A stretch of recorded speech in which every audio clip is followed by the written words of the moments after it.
Have you ever wondered if your snake plant could grow without soil, just in water? The answer might surprise you. Snake plants, also known as sansevieria or mother-in-law's tongue, are incredibly hardy and adaptable.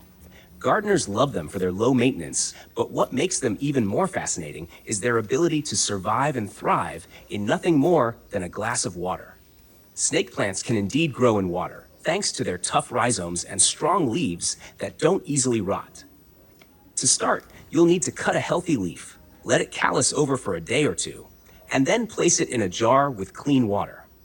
Keep only the bottom part of the leaf submerged to avoid rot, and change the water every week to prevent bacterial buildup. Over time, roots will begin to develop, showing you that the plant is adapting to its new environment. While snake plants can grow in water, it's important to know they won't grow as quickly or as tall as they do in soil. Water-grown plants often remain smaller and may need occasional fertilizer drops to keep them healthy. Still, this method is a fun and decorative way to display snake plants, especially in clear containers where you can watch the root system form.